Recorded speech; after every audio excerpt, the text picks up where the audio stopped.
प्रिय विद्यार्थियों, आप सब कैसे हो। भगवान से प्रार्थना करता हूँ कि आप स्वस्थ और खुश रहें, समय का सदुपयोग करें। बच्चों, आज पाठ 13 केवट प्रसंग, पाठ 13 केवट प्रसंग पाठ पढ़ाना है, जिसके रचयिता तुलसीदास जी हैं। तो केयरफुल होकर के कवि परिचय, शब्दार्थ, मुहावरा और केवट प्रसंग का सारांश या भावार्थ बताएंगे, तो ध्यानपूर्वक सुनिएगा। तुलसीदास का जन्म उत्तर प्रदेश के बांदा जिले के राजापुर गांव में हुआ था। तुलसीदास जी का जन्म कहाँ हुआ था? उत्तर प्रदेश के बांदा जिले के राजापुर गांव में हुआ था। कब हुआ था? 1532 ईस्वी में हुआ था। उनके पिता का नाम आत्माराम दुबे और माता का नाम हुलसी था। तुलसीदास जी के माता पिता का नाम लिखिए। तो माता का नाम हुलसी और पिता का नाम आत्माराम दुबे था। उनके माता पिता ने इन्हें बचपन में ही त्याग दिया था, अतः उनका बचपन बहुत कष्टों और कठिनाइयों में बीता। तुलसीदास जी के माता पिता की मृत्यु बचपन में हो गई, तो तुलसीदास जी का जो बचपन है बहुत कष्टों और कठिनाइयों में बीता। उन्होंने काशी में रहकर संस्कृत का अध्ययन किया और वहीं अपने गुरु नरहरि दास से रामायण की कथा सुनी थी। तुलसीदास जी की शिक्षा कहाँ हुई? काशी में हुई, और अपने गुरु से जो है उन्होंने रामायण की कथा सुनी थी। गुरु कौन है? नरहरि दास थे। उन्होंने अपने समय की प्रचलित अवधी तथा ब्रज भाषा में विपुल साहित्य सर्जन किया है। अवधी भाषा में रचित रामचरितमानस है। अवधी भाषा में रचित रामचरितमानस में उन्होंने राम के संपूर्ण जीवन का जो चित्रण किया है, वह भारतीय जनमानस का आदर्श बन गया है। रामचरितमानस की रचना तुलसीदास जी ने किया है, और रामचरितमानस किस भाषा में लिखा गया है? अवधी भाषा में लिखा गया है। यह दोहा चौपाई छंद में लिखित है। रामचरितमानस में दोहा, चौपाई और छंद है। कुल 7 कांड हैं। तो ये प्रसंग जो है अयोध्या कांड से लिया गया है।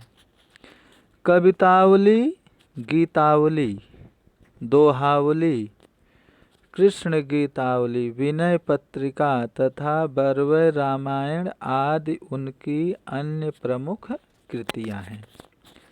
तुलसीदास जी ने रामचरितमानस के अलावा ये सारी कृतियां लिखी हैं। कवितावली, गीतावली, दोहावली, कृष्ण गीतावली, विनय पत्रिका, बरवय रामायण।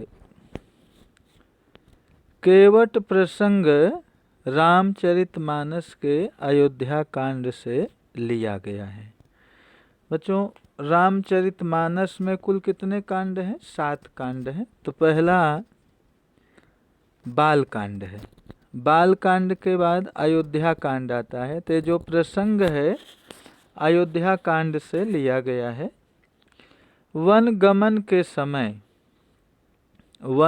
के समय गंगा पार उतारने के लिए राम, लक्ष्मण, सीता को नाव में चढ़ाने से पहले केवट उनके पैर धोना चाहता है।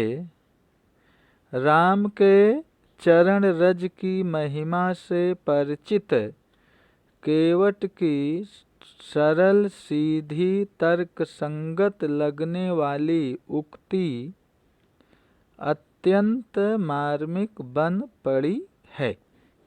बच्चों शब्दार्थ और मुहावरा देख लेते हैं, फिर इसका भावार्थ बताते हैं। तो शब्दार्थ मुहावरा केयरफुल होके सुनिएगा।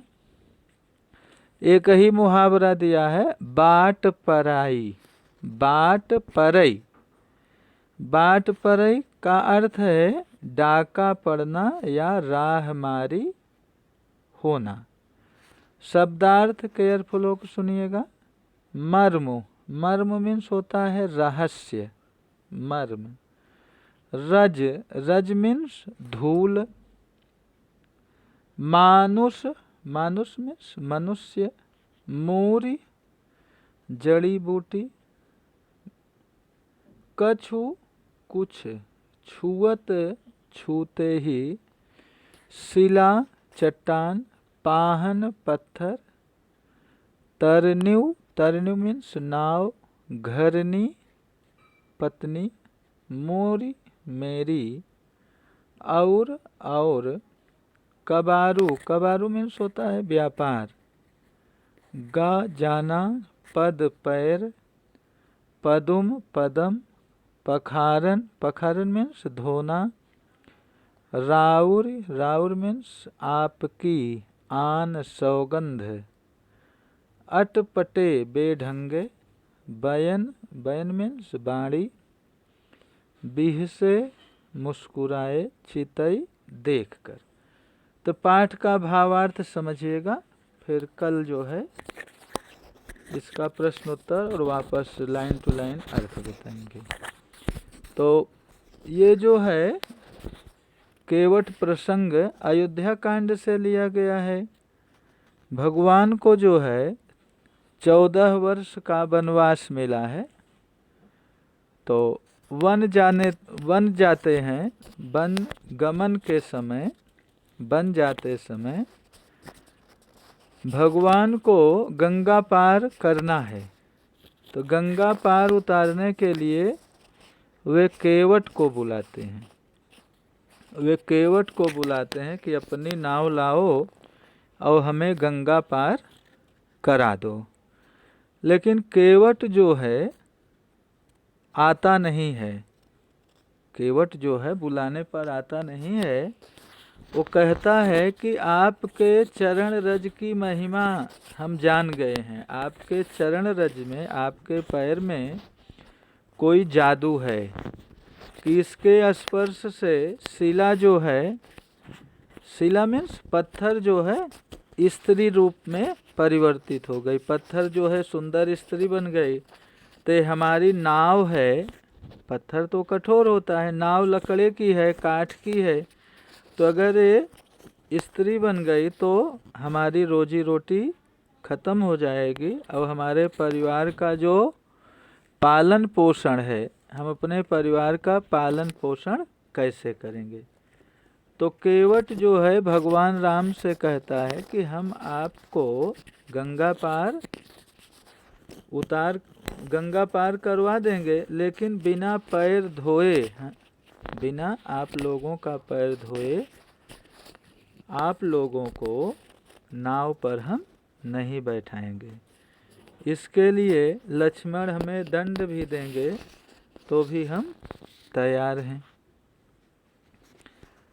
तो केवट जो है, केवट भगवान राम के पैर धोता है और पैर धोने के बाद उन लोगों को गंगा पार कराता है। तो केवट के प्रेम भरे वचन को सुन करके, रहस्य युक्त वचन को सुनकर भगवान राम जो है लक्ष्मण और जानकी को देखते हुए मुस्कुराते हैं। जानकी को देखकर मुस्कुराते हैं।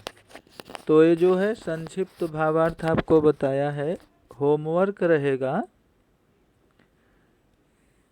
होमवर्क में शब्दार्थ मुहावरा फेयर नोटबुक में लिखना रहेगा और तुलसीदास जी का जीवन परिचय भी फेयर नोट में लिखना रहेगा। यही होमवर्क रहा। नेक्स्ट वीडियो में लाइन टू लाइन इसका अर्थ बताएंगे और अभ्यास स्वाध्याय में जो प्रश्न उत्तर है उसको करवाएंगे। तो घर पे पढ़िएगा और समझिएगा। वीडियो को 1 या 2 बार जरूर ध्यानपूर्वक सुनिएगा। यही होमवर्क रहा। Thank you.